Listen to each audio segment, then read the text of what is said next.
Thank you so much, Bernie. I really appreciate that. It's great to be here. Vivek, thank you. Kimberly, of course. I just work for Kimberly. Bernie, they may have made this stage a little too big. I've seen far too many of our leaders get lost. Everyone knows what I'm talking about. I don't have to even elaborate at this point, but that's where we are. I mean, think about that. The leader of the free world could get lost on a 20 by 20 platform, and no one even asks if it's okay, right? I mean, Bernie talked a little bit about myself, and I understand that I am not the upstanding human being that Hunter Biden is. I aspire. No, in my next life, I want to be a Democrat in my next life because, I'd have to drop about, a few thousand points in testosterone and IQ. But, it's so much easier. It's just different. But in all seriousness, guys, I think what's incredible is we have an opportunity right now like we haven't had before. The reality of the situation that we live, the insanity of the policies that have failed so many Americans so badly over the last few years. It's palpable. It's the first time, probably, maybe there's some historians here that can tell me otherwise, but it's the first time where we've actually all will have lived under the policies of the two people on the ballot. Right? We're used to politicians making us promises and telling they're going to get world peace and they're going to increase the economy, and only Trump actually did that. But we heard about it from everyone, right?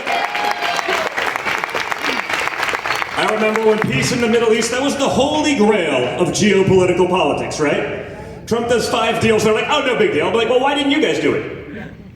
You've been in charge for 50 years. You've been telling everyone what they're doing wrong, but you've actually done nothing yourselves.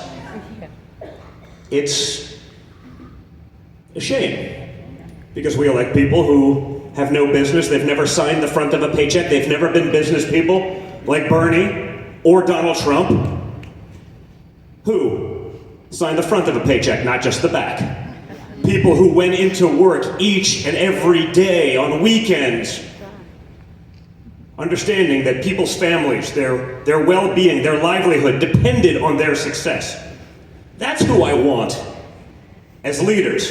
And in Ohio, you have an incredible opportunity because you can get just that.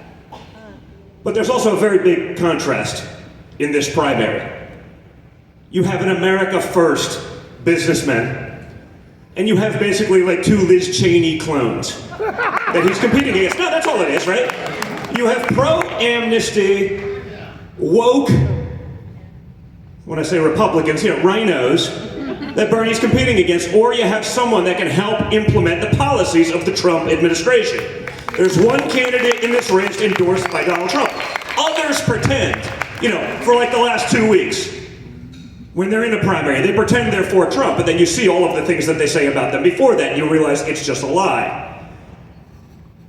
You can do that. In all fairness, if you're willing to change the name of the Cleveland Indians to appease like 3 woke lunatics,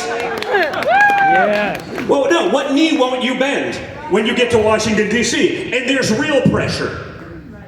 Real pressure, meaning no one actually cares about it. It's just easy to be woke.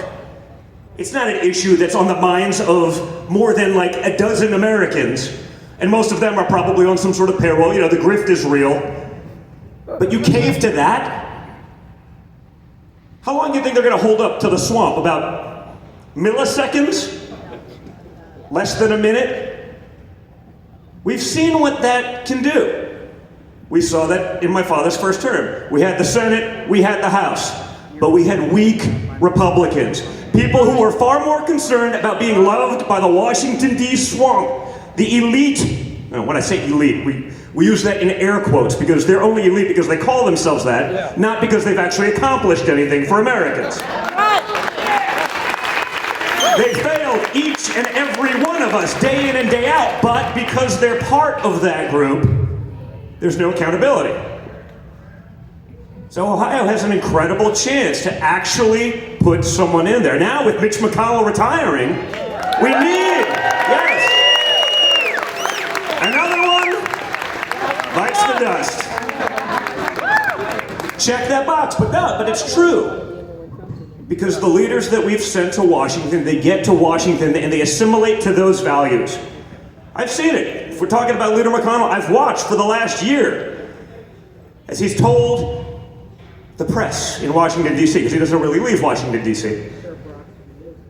The Ukraine is the #1 issue for Americans across the country. You go, that's weird. Like, I speak to Americans across the country each and every day.